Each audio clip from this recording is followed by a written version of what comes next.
Boa noite, alunos do GAP. Meu nome é Tiago Leão. Eu vou ser monitor de matemática de vocês. Mas hoje eu vim falar de um assunto diferente. A gente veio tratar um pouquinho sobre técnicas e estratégias de prova para quem vai fazer o Enem, né? O que é que vocês precisam saber antes de fazer o Enem para irem preparados, não é? Para conseguirem aumentar a nota, mesmo não sabendo de todos os assuntos da prova necessariamente, ou se vai pular a questão, quais questões pular, quais questões fazer primeiro, se existe uma ordem lógica de acordo com o modo como o Enem avalia, que avaliação é essa que o Enem faz, não é? Que gera tantas confusões muitas vezes. Então a gente vai falar um pouquinho disso hoje, tá bom? Para começar, a gente precisa inevitavelmente falar do sistema de avaliação do Enem, que é a teoria de respostas ao item, o famoso TRI, não é? Que basicamente vão ser as regras do jogo que vocês vão jogar no dia da prova. Qual é a lógica do TRI? O TRI se baseia principalmente no princípio de coerência pedagógica. Coerência pedagógica é aquilo que vai fazer com que diga que a nota que você tirou realmente é uma nota condizente com o que você merece tirar. O princípio é esse. Então, para a gente entender melhor, a gente precisa se colocar no lugar de um avaliador de uma prova que vai ser aplicada em escala nacional, não é? Para muitos estudantes. E a gente decidir como é que a gente vai avaliar esses estudantes, como é que a gente vai colocar estudantes diferentes em locais diferentes na régua que é a nota do Enem. Então, inicialmente, muitos sugeririam uma média tradicional, né? Uma média, aquela média que é usada no colégio ou na faculdade, aquela média clássica de você pegar, considerar uma prova como se todas as questões certas fossem a nota 10, e aí você faz a proporção e acharia a nota daquele estudante baseada na quantidade de acertos que ele teve. No entanto, se você for pensar numa população muito grande fazendo essa prova, você vai começar a perceber que essa metodologia gera alguns problemas. Porque se você está aplicando a prova a nível nacional, você gera uma possibilidade muito grande de acertos por chute, acertos por coincidência, enfim. Existem muitos modos de o estudante acertar sem necessariamente saber aquela questão. Então, como é que eu faço para afirmar que se um estudante sabe aquela questão, se ele acertou aquela questão é porque ele sabe? Ou se ele acertou, ele pode ter acertado aquela questão, mas como é que eu faço para identificar se aquele acerto não representa tanto um conhecimento? Basicamente é através do TRI que o Enem vai fazer isso. Ele vai querer avaliar é, mais, mais condizente com a realidade, né? Vocês. O intuito é esse do TRI. Qual é a lógica dele, afinal? A lógica dele é a lógica dessa figurinha do rapaz que vai fazer o salto com vara, não é? Que basicamente é o seguinte: é entendido que se você consegue pular uma altura de 3,5 metros, então você também deve conseguir pular uma altura de 3 metros ou uma altura de 2,5 metros. Não faz sentido você conseguir pular uma altura muito mais alta e não conseguir pular alturas mais baixas. Né? Então, a lógica do Enem é essa. Se você acerta uma questão que é considerada muito mais difícil, porque menos pessoas acertaram, porque quase ninguém acertou, sobre aquele assunto, então você deve também saber fazer questões sobre os assuntos que estavam envolvidos naquela questão e questões também mais fáceis, não é? Porque senão não faz sentido. E se não faz sentido, então não tem coerência pedagógica, e se não tem coerência pedagógica, aquela questão que você acertou, mais difícil, se ela não vier acompanhada das mais fáceis, ela não vai valer tanto. Então, como é que o Enem estabelece os parâmetros, né, para dizer quanto cada questão vale, se ela vai valer menos, se ela vai valer mais? Então, ele separa três parâmetros diferentes, que é o parâmetro da discriminação, que aquela questão vai ter, o parâmetro de dificuldade, qual é a dificuldade da questão, e o parâmetro de acerto casual, que é aquela questão do chute. Então, o que é o parâmetro de discriminação? O parâmetro de discriminação é o poder que uma questão tem de diferenciar participantes baseado numa determinada habilidade. Então, como é que a Enem define? Ela define como o poder de discriminação que cada questão possui para diferenciar os participantes que dominam dos participantes que não dominam a habilidade avaliada. Ou seja, se essa questão tem um parâmetro de discriminação muito alto, quer dizer que é muito importante que eu acerte essa questão. Porque se eu acerto essa questão, eu estou sendo colocado num lugar diferente, mais distante daqueles que não acertaram. Então, é uma das questões essenciais, são aquelas questões que são importantíssimas que eu faça. E, consequentemente, também é importante que eu faça elas primeiro.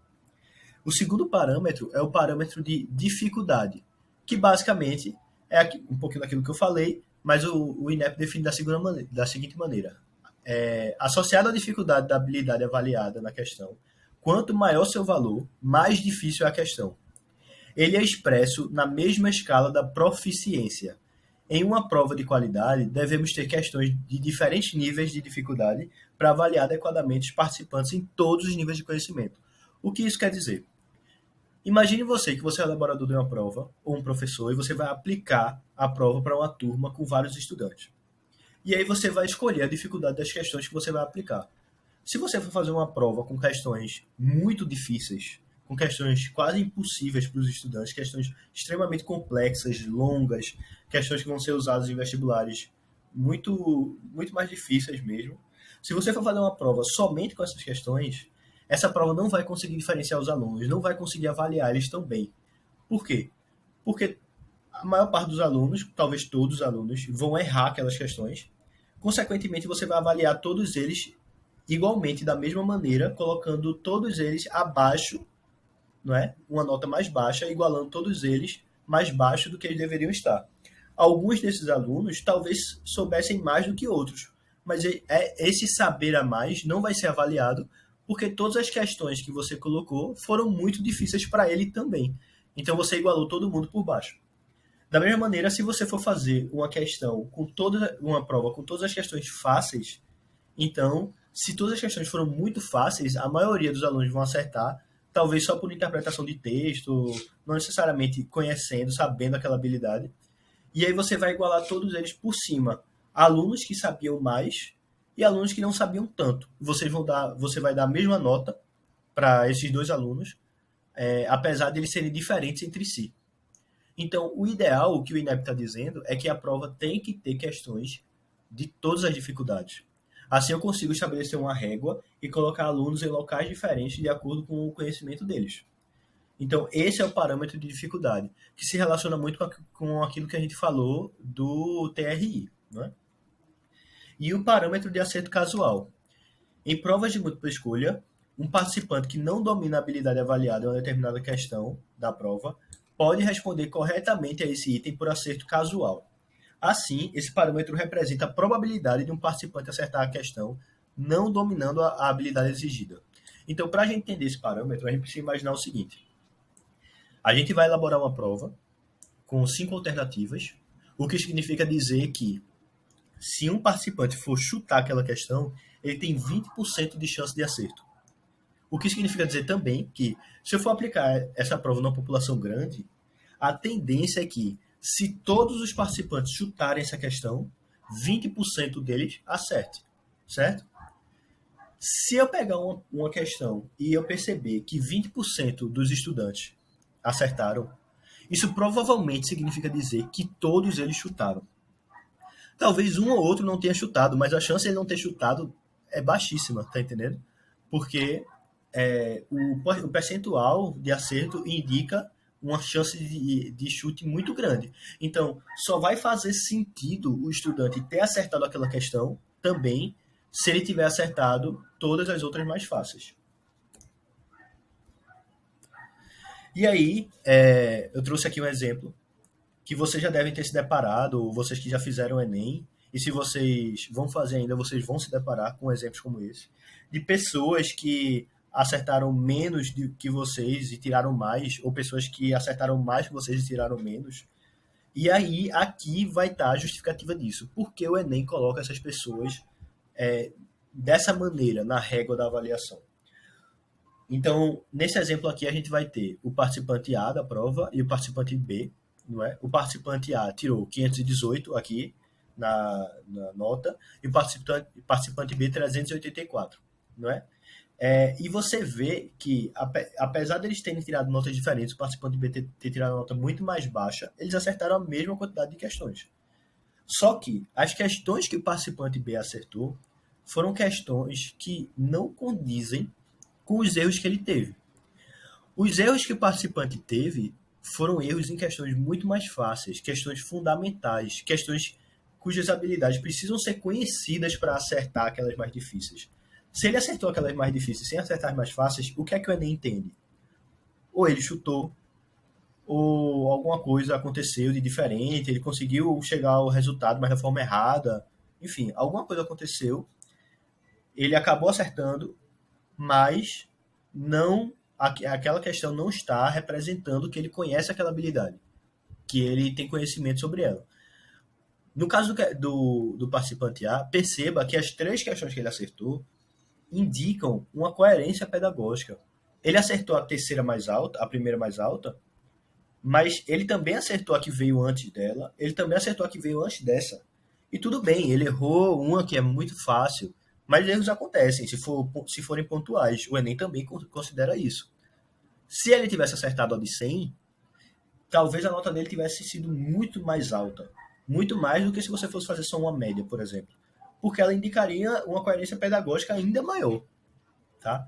Então, por isso, vocês vão perceber que estudantes, tendo a mesma quantidade de acertos, podem tirar notas muito diferentes. Muito diferentes. Uma outra coisa que vocês vão perceber também é que nem a nota mínima das provas vai ser 0, nem a nota máxima vai ser necessariamente 1.000, como é o caso da redação. Na redação, tudo bem, na redação vai de 0 a 1.000. Mas o TRI é aplicado nas provas de linguagens, humanas, ciência da natureza e matemática. Então, o que é que vai fazer com que a nota seja, por exemplo, a nota máxima de 800 e pouco, e que a nota mínima seja de 300, 400? O que é que vai fazer? O que é que vai estabelecer esse máximo e esse mínimo? Basicamente tem a ver com essa dificuldade dessas questões. Então, uma prova cujas questões não são tão difíceis assim, ela vai ter uma nota máxima mais baixa, tá? Porque se um estudante acertou questões muito difíceis, então você precisa colocar ele, você precisa aumentar a régua para você conseguir colocar ele no lugar mais alto. Mas se todas as questões da prova não são tão difíceis, você não precisa esticar tanto essa régua. Você pode colocar o estudante no lugar mais baixo e dizer que aquele é o máximo. Da mesma maneira, se todas as questões são muito fáceis, se elas são muito fáceis, o mínimo tende a diminuir. Porque se você não acertou nenhuma das questões, todas elas sendo fáceis, você precisa ser colocado no lugar inferior.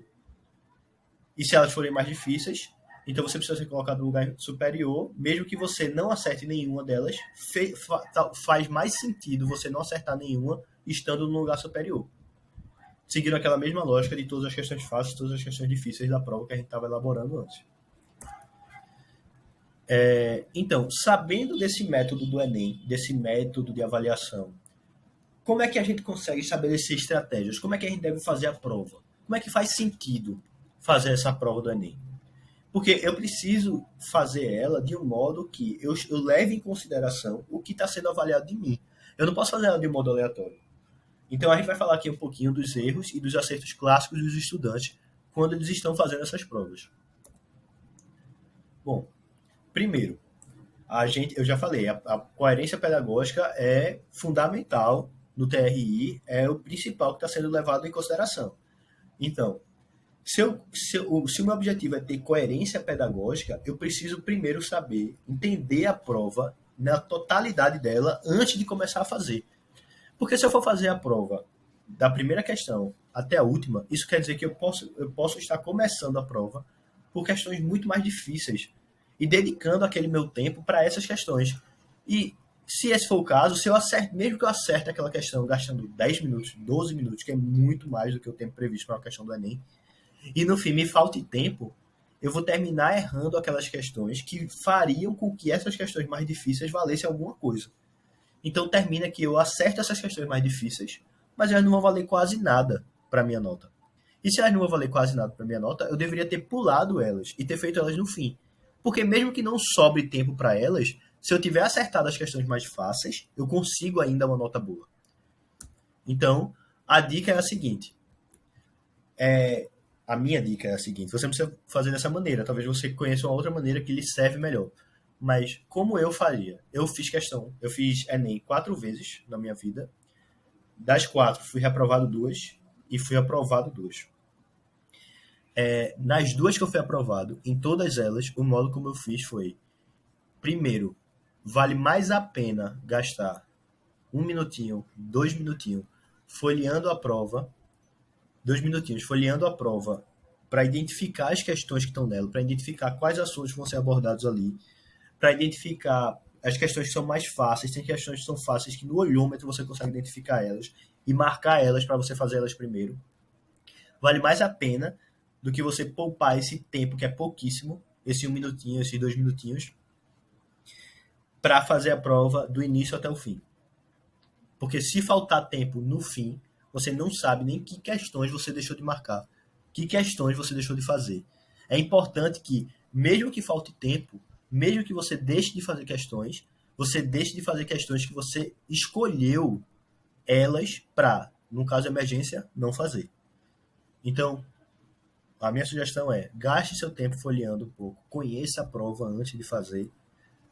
No olhômetro você consegue ver questões que são mais concisas, que tem uma mensagem mais rápida, assuntos que são famosos por serem mais fáceis, e um assunto que você considera mais fácil, e que, se você considera mais fácil, tem uma tendência também dos outros também considerarem mais fácil. Então, talvez conversando com seus amigos, você saiba já de assuntos que são mais fáceis, assuntos que envolvem muito mais temas do ensino fundamental do que do ensino médio. Então, esses assuntos precisam ser feitos primeiro, essas questões precisam ser feitas primeiro, porque elas vão indicar que, depois delas, o que você acertar tem coerência. Se você deixar elas para fazer no fim, independente do que você acertar antes, não vai ter coerência, a sua nota despenca. Então, qual é a minha sugestão? Abra a prova e procura aquela questão de média, procura aquela questão de Pitágoras, procura aquela questão de área, aquela questão de volume, mas aquela questão de área e volume que é rápida. Se for uma questão mais longa, deixar para fazer mais para o meio da prova. Se for uma questão de um assunto que você sabe que é difícil, que você tem dificuldade, que seus amigos têm dificuldade, que você imagina que os outros estudantes do país também tendem a ter dificuldade, deixa ela para o fim da prova. Deixa ela por último, tá? Então, foca nessas questões que são fáceis para você, que você acha que vai ser fácil para os outros, porque se todo mundo acertar, isso significa que você também tem que acertar. Porque se todo mundo acertar, aquela questão vai ser considerada uma questão fácil, e se você errar ela, as que vierem depois não vão valer tanto. Então, o próximo elemento é a objetividade. Muitas pessoas não levam isso em consideração quando estão fazendo a prova e acabam lendo o equivalente a 4, 5 provas. Textos várias vezes, você lê aquele texto várias vezes para tentar entender a mensagem daquele texto, e muitos trechos você nem precisava ter lido para fazer a questão. Então, a mensagem é a seguinte: toda questão do Enem começa pelo fim. Leia o comando antes de ler o resto. O que é o comando da questão? O comando da questão é a parte que vai falar com você, é a parte que está no imperativo. Para ilustrar isso, eu trouxe uma questão para exemplificar. Essa questão é a questão do Enem do ano passado, não é? É uma questão que, como vocês podem perceber, é uma questão gigantesca. Tá? Eu tive que dividir ela em duas para colocar aqui, nem coube as alternativas. Ela pegava a página toda, ou quase toda, não é? E é uma questão que, na verdade, é uma questão bem simples. É uma questão de projeção ortogonal, não é? Vocês devem saber que projeção ortogonal não é lá o assunto mais difícil de matemática, da prova de matemática. É uma questão que vai ser uma questão que você consegue fazer mesmo sem estudar tanto assim. E que você, se você for ler a questão toda, você gastaria um tempo enorme. Então vamos ler a questão. O atômio, representado na imagem, é um dos principais pontos. Não, você já começou a ler a questão errado. Perceba, você tem que começar a questão pelo comando dela, pela parte que fala com você, porque senão você vai começar a ler o texto sem nem saber o que você está buscando no texto. Você vai começar a ler o texto sem nem saber o que é que você quer encontrar, e você vai começar a marcar coisa, você vai ler e reler o texto sem nem saber o que é importante e o que não é, para resolver a questão. O que é que a questão está me pedindo? Então, eu pulo toda essa parte, eu pulo todo esse texto e começo pela parte seguinte, a parte que fala comigo, a parte que está no imperativo. Considere. Esse verbo está falando comigo. Esse verbo vai me dizer o que eu tenho que fazer na questão. Então, vamos ler o comando da questão. Considere um visitante que se deslocou pelo interior do atômio, sempre em linha reta e seguindo o menor trajeto entre dois vértices, passando por todas as arestas e todas as diagonais do cubo. A projeção ortogonal sobre o plano do solo do trajeto percorrido por esse visitante é representado por. Percebe que, lendo essa parte da questão, eu não preciso ler mais nenhuma parte do texto, porque ele já deixa muito claro o que ele quer. Ele já fechou, não tem lacuna nessa questão, só nessa parte. A partir dessa, se eu ler essa parte, eu já percebo que só com isso eu consigo resolver a questão. Eu não preciso desse texto enorme que vai falar da Segunda Guerra Mundial, que vai falar da Feira Mundial de Bruxelas, que vai falar a descrição do cubo que está sendo ilustrado para mim. Olha o tempo que eu perderia lendo esse texto. Tem gente que ia ficar riscando, sublinhando, coisa que ele achava importante. Ah, é da Segunda Guerra Mundial, então vou sublinhar a Segunda Guerra Mundial. É da Feira Mundial de Bruxelas, isso deve ser um fato histórico importante para resolver. É da estrutura, vai ter uma estrutura metálica que vai ser e vai ler toda a descrição, sendo que o comando da questão não é esse. Nada desse texto importa, isso é só distração. Isso só vai pegar o seu tempo. Isso vai fazer com que uma questão que é fácil, uma questão que você usaria para fazer ela num tempo menor do previsto para aquela questão, que é de 3 minutos e pouco, se você faz ela num tempo menor, você poupa tempo para as próximas. E aí o Enem vai botar um texto gigantesco, você vai consumir 5 minutos fazendo essa questão, 6 minutos fazendo essa questão, e ao invés de ser uma questão fácil, que vai poupar tempo, vai ser uma questão que vai consumir ainda mais tempo, se você for ler o texto todo. Tem gente que não satisfeito, como vai estar cansado, inclusive essa questão foi a última do caderno amarelo, ou foi do caderno azul, não estou lembrando agora, um dos dois. Um foi do primeiro dia, outro do segundo.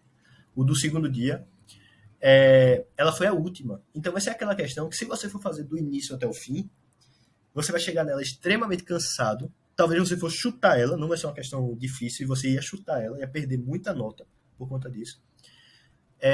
E lendo cansado, você vai fazer aquela leitura que não capta muita informação, e quando chegar na metade do texto, você vai querer ler ele de novo, você vai querer sublinhar, você vai se forçar a prestar atenção no texto que nem é importante. Tá? Então, pula esse texto. Vai para o comando. Se o comando não deixar claro o que ele quer, aí você volta para o texto, já atrás daquelas informações que o comando estava pedindo. Tá bom? Então, como é que resolve essa questão, afinal? Para resolver essa questão, eu coloquei aqui o cubo, ilustrando um pouquinho daquele cubo que estava ali na imagem, não é? Que era um cubo metálico, onde nos vértices iam ter umas esferas, né, metálicas, e iam ter as arestas que permitia que você passasse de um vértice para o outro. Não é? Como é que vai ser a projeção ortogonal disso? Então, eu imaginei uma vista superior desse cubo. Tá? Porque aqui vai estar aquele vértice superior. Aqui, pode perceber, tem um vértice inferior aqui e um vértice que é oposto a ele, que está lá em cima, coberto por esse. Tá? Então, imaginando uma vista superior, você vai sair aqui desse vértice, não é? Tá aqui o vértice. E você vai poder se deslocar para qualquer um dos 3 vértices que estão ligados a ele, tá? Então aqui vai ser os caminhos que você vai poder traçar, certo? Desses 3 vértices, você vai poder também caminhar para os vértices que estão ligados diretamente a eles, que são esses outros 3. E aí, desses outros 3, você vai poder caminhar nessas direções, tá? Então, por enquanto, tudo que pode ser andado é assim. Só que ele diz na questão também, voltando lá na questão, que você pode passar por todas as diagonais do cubo. Isso significa dizer que se você pode passar por todas as diagonais do cubo, ainda está faltando traçar as diagonais desse vértice para esse, desse vértice para esse, desse vértice para esse, que também são possibilidades. Então, traçando essas diagonais, a gente percebe que, visto de cima, por que ver de cima? Porque essa visão no alto? porque a gente vai fazer uma projeção ortogonal. Uma projeção ortogonal é vendo de cima ou de baixo, né? A representação vertical disso, né? Então, no plano, né? A representação no plano disso. Então tá aí a figura que iria formar se ele andasse por todos os vértices. Questão resolvida, letra E. Tá bom? Então é uma questão que não é uma questão difícil, é uma questão que é importantíssima para a sua coerência pedagógica, é uma questão que sem ela você vai perder muita nota, independente das outras que você vai fazer. Então você precisa fazer esse tipo de questão primeiro. Um outro elemento importantíssimo para você poupar tempo é levar em consideração o seguinte: se a questão está difícil para você, ela também deve estar difícil para os outros. Não tenha medo de pular. Pule. Se você leu a questão e ela está confusa, pule. Se ela é longa, talvez não seja a hora de fazer ela ainda. Se ela é de um assunto complicado, não faça. Pule, pule, pule. Quanto mais você pular, mais rápido você chega nas questões fáceis. E quanto mais rápido você chega nas questões fáceis, mais você consegue adquirir a coerência pedagógica que é tão desejada para o Enem. Então eu trouxe mais um exemplo aqui para vocês de uma questão também do ano passado. Tá? A questão 178, do mesmo caderno da questão passada, que é o amarelo ou azul, vocês fizeram, devem lembrar. Então, a questão é a seguinte. Vou ler a questão. Primeiro, voltar daquele jeito que a gente faz. Onde é que está o comando? Percebam que nessa aqui o comando já está no início. Supõe aqui. Então, a partir disso, eu preciso ler. Certo? Como ela é muito... já está muito no inicial, é praticamente só o comando, então eu vou ler ela toda. Tá? A Copa do Brasil teve, até a edição de 2018, 15 times diferentes como campeões da competição, conforme apresentado na imagem. Tá. Suponha que, como homenagem aos times campeões, a Confederação Brasileira de Futebol, CBF, pretenda colocar um painel na sua sede. Esse painel teria 6 linhas, e em cada uma delas, 5 placas, referentes a cada edição da competição, com o nome do time vencedor, o brasão e o ano do título. O painel deve ser fabricado de modo que a primeira linha só tenha clubes gaúchos, Internacional, Grêmio e Juventude. A segunda, apenas times cariocas, Flamengo, Vasco e Fluminense. Chegando nessa altura da questão, talvez você já tenha estranhado alguma coisa que não está tão fazendo sentido. Ela falou que no painel tinha que ter 6 linhas e que em cada uma das linhas 5 placas. Tá, o painel deve ser fabricado de modo que a primeira linha só tenha times gaúchos. E esses times gaúchos vão ser Internacional, Grêmio e Juventude. Ou seja, só tem 3 times, não é? Para fazer essa linha. Mas ela precisa de 5 placas. Tá, tudo bem, tá meio confuso, então eu vou ler de novo. E aí você lê de novo. Suponha aqui, como homenagem. E a questão tá ficando confusa, você vai percebendo que aquilo que você tá estranhando não tá sumindo. Você vai fazer essa questão já com dificuldade, já vai fazer essa questão sem entender direito. Você vai perder seu tempo fazendo, porque você não vai saber fazer, porque você nem entendeu o comando da questão. Não faz sentido. Você viu que a questão está confusa. Quanto mais rápido você perceber isso, mais rápido você pular, melhor para sua nota. Essa questão aqui, essa questão foi anulada. Imagine quantas vezes você leria essa questão. Quanto tempo você gastaria fazendo essa questão. Quanto tempo você levaria para responder ela. E ia responder errado, provavelmente você ia terminar sem conseguir achar uma alternativa, porque existe um motivo para ela ter sido anulada. E no fim ela não vai valer de nada. Ela não vai ser nem avaliada. Então, perceba que se você pular ela mais rápido, mesmo que ela não fosse anulada, se ela fosse só uma questão confusa, se ela fosse uma questão confusa, quer dizer que aquelas pessoas que estão acertando deram a sorte de interpretar do jeito certo, porque se ela é confusa, ela pode estar ambígua, pode ter outros jeitos de interpretar. Então, ou aquelas pessoas que acertaram chutaram, e aquilo vai cair naquele parâmetro, naqueles parâmetros iniciais que a gente tinha falado, né? O parâmetro da causalidade, né? Do participante ter chutado a questão e ter acertado ela sem querer. Naquele parâmetro de distinção também, será que essa questão vai distinguir tanto um estudante do outro? Se está todo mundo errando essa questão, não é? Então, não faz sentido você perder esse tempo nessa questão.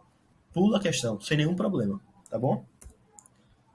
Então, uma outra coisa que a gente precisa falar sobre o Enem é que as alternativas que ele dá para cada questão não são aleatórias.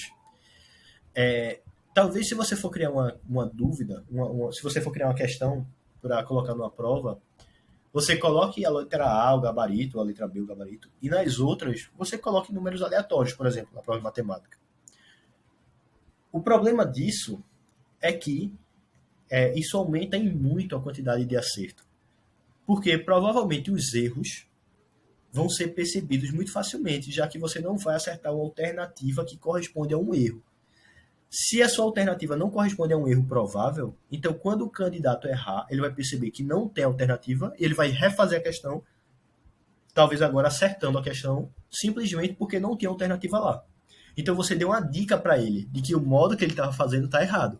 Então você não está avaliando se ele já sabia, se ele tinha segurança daquilo que ele estava fazendo. Tá? Então o que é que o Enem faz? Ele vai colocar ali as alternativas com um gabarito e com todas as outras com erros prováveis que você pode cometer. Que erros são esses? Como são esses distratores? Então, primeiro, eu coloquei aqui 4 tipos de distratores que são clássicos. Lógico, vão ter mais tipos de distratores, mas esses 4 são repetitivos, assim, eles acontecem constantemente na prova, vocês vão perceber isso. O primeiro, que eu acho que é um dos mais perigosos que tem, são os distratores que têm informações a mais. Que distratores são esses? Esses distratores vai ser aquela alternativa que traz informações que não se relacionam com a resolução da questão. Por que esse distrator é tão perigoso? Porque esse distrator pode trazer verdades. Verdades que você se identifique, verdades que você vai concordar, e isso vai gerar uma pressão em você para que você marque aquela alternativa. Esse repete na prova o tempo todo. Várias questões vai ter lá alternativas que são verdadeiras, mas que não respondem a um problema. O problema está perguntando outra coisa. Então você precisa ler o comando da questão e ficar repetindo na sua cabeça quase como se fosse a tese da redação. Sabe na redação que você tem que ter a tese, que você tem que ficar repetindo para que você nunca fuja do tema? Você tem que ter uma afirmação e aquela afirmação tem que estar repetindo o tempo todo. Na mesma coisa nas questões, você vai ler o comando e aquele comando tem que ficar repetindo, ressoando na sua cabeça enquanto você lê a questão, para que você saiba exatamente o que você está procurando. Se você for ler a alternativa sem saber o que você está procurando, você provavelmente pode acabar caindo nesse distrator, porque você vai ver uma alternativa que é verdade, que você sabe que é verdade, mas que por não lembrar direito o que é que você estava buscando ali, você acaba marcando, apesar dela não responder a pergunta. Tá bom? Então esse é perigosíssimo. Um segundo tipo de distrator vai ser o distrator que tem informação a menos, ou seja, aquelas informações dadas não são suficientes para resolver o problema. Então vai ser o distrator que vai afirmar uma coisa ali que é uma coisa muito genérica, uma coisa muito ampla, que não é muito específica daquele tema, mas que ele sozinho não responde muita coisa. Não é? Esse distrator também é muito comum. Vai ter o distrator que tem informações discordantes, que esses normalmente são mais tranquilos, pelo menos para mim, do jeito que eu fazia. A alternativa contradiz o texto base ou ela mesma, então você percebe uma contradição do que você estava lendo. Normalmente são aquelas questões que você vai fazer por interpretação mesmo, você consegue muitas vezes, que você vê que a alternativa, ele diz uma coisa num texto e a alternativa diz outra e você automaticamente anula aquela alternativa, tá? Mas atenção, porque se é esse tipo de distrator é um distrator que é mais fácil, se é a questão que é repleta desse tipo de distrator, se ela também vai ser mais fácil, então você precisa acertar essa questão. Porque se ela vai ser mais fácil, ela vai influenciar na sua coerência pedagógica. E um quarto tipo de distrator que eu selecionei é o distrator do cálculo errado, né? Na matemática. Como assim o cálculo errado? Veja, quando você vai fazer um cálculo, existem erros que são clássicos dos estudantes. Existem erros que são mais comuns naquela questão. Então não faz sentido você escolher alternativas de modo aleatório. Você vai colocar uma alternativa que acerta e as outras aleatoriamente. Você precisa colocar nas outras aquelas alternativas que, se ele cometer um erro X, um erro que representa um problema no entendimento daquele assunto, então ele vai acabar marcando a errada. Então você coloca essa alternativa errada como uma possibilidade. Porque você pode acabar fazendo o cálculo errado e você encontra a alternativa lá. E ao encontrar a alternativa lá, você marca ela com mais confiança, apesar de ela estar errada. Então, se você tem segurança no que você está fazendo, esse tipo de alternativa não vai ser marcada. Né? Então, basicamente, o intuito do Enem é esse. Né? É criar esse distrator. Então, eu trouxe um exemplo de uma questão, tá aqui, uma questão que também do ano passado, todas as questões que eu trouxe foram do ano passado. E nessa questão aqui, é uma questão que é uma questão fácil, uma questão que precisa ser feita também no início da prova, tá? É uma questão que você tem que ter pulado aquelas questões difíceis e ter feito ela no início. Por quê? Olha o comando dela. Qual é a média das idades em ano desses alunos? Então, o comando dela é muito direto e ele sozinho diz que ele quer a média.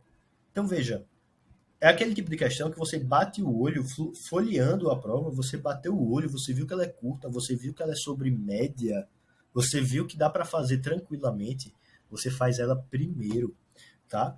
Então, média não é um assunto difícil. De todos os assuntos do Enem, existem assuntos muito mais fáceis. Existe função, que você vai ver, função de segundo grau, existe log, assuntos que o pessoal tem muito mais dificuldade.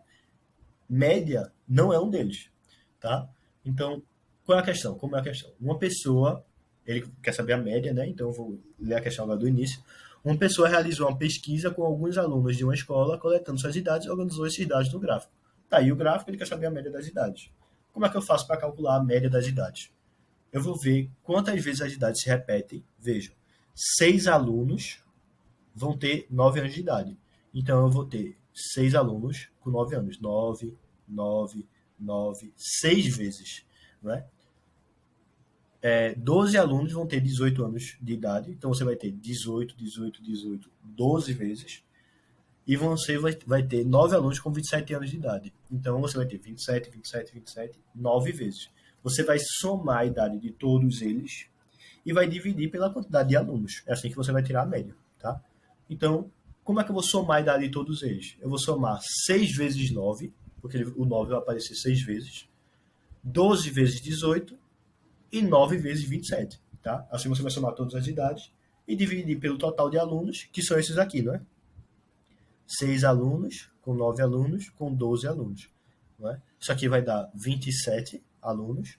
Isso aqui vai dar 513, a idade dividida pela quantidade de alunos, 19, letra D.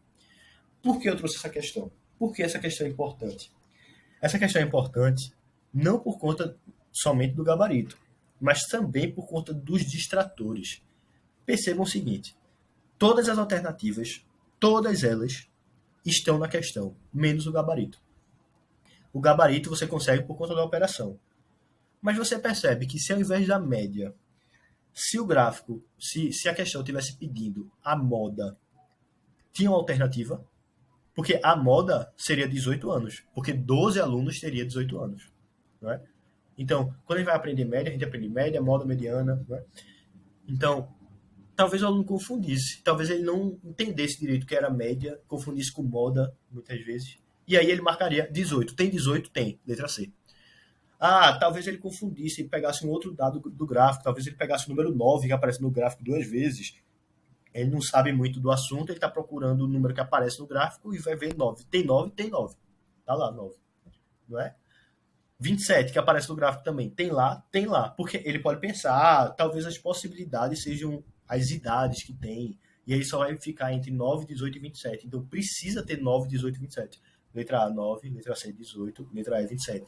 Percebe que as alternativas não foram postas ao caso, não foram postas aleatoriamente.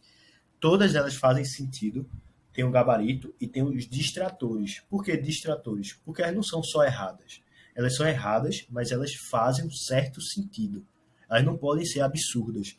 Eu não poderia colocar, por exemplo, 1234. Por quê? Porque não faz sentido, é muito absurdo. Seria uma alternativa a menos, tá bom? Então, essas alternativas fazem sentido. O Enem vai seguir essa lógica, tá? Ele vai seguir essa lógica em todas as questões. E dicas gerais. O que é que a gente pode fazer para melhorar? Então, primeiro, existem algumas coisas sobre o dia da prova. Você precisa, hoje, no início do ano, enquanto você está tranquilo na sua casa, sentado, estudando, enquanto você está calmo e consegue pensar com mais clareza, você precisa estabelecer agora as estratégias para o dia que você vai estar nervoso, para o dia que você vai estar tenso, para o dia que você vai esquecer coisas, para o dia que talvez você faça uma coisa que normalmente você não faria, não é? Então, primeira coisa, uma coisa que é fundamental, uma dica assim que é importantíssima. Quando você vai fazer um simulado, se coloque na situação de prova. O que quer dizer se colocar na situação de prova? Quer dizer tudo. Você pode ir de relógio para o Enem? Não. Então você não vai de relógio para o simulado.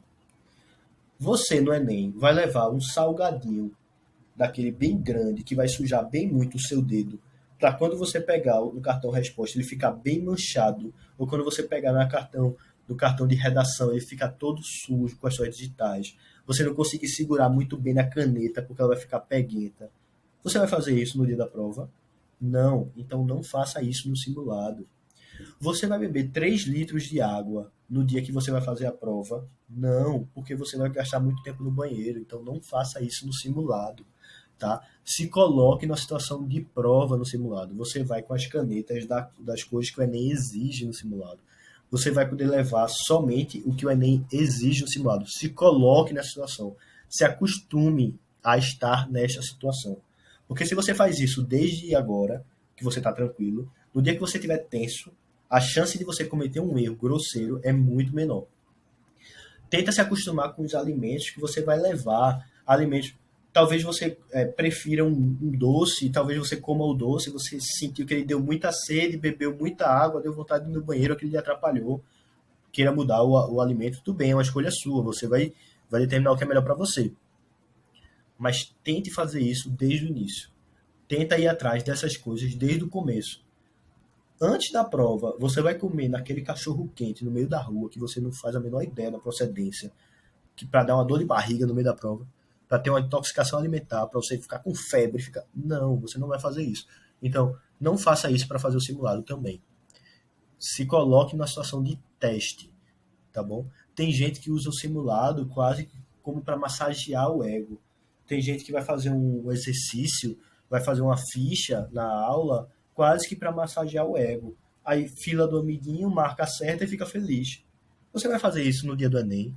Não, o simulado não é para massagear o seu ego. O simulado é para você se colocar na situação de prova de verdade, tá bom? Então faça somente o que vai fazer, o que vai colaborar para o seu dia de prova de verdade, tá bom? Senão você está prejudicando somente você mesmo, certo?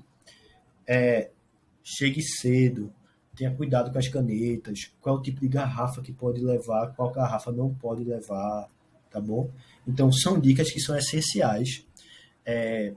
Vai estabelecendo desde agora. Tem gente que gosta de fazer 10 questões de uma área do conhecimento e alterna para as outras, não tem problema.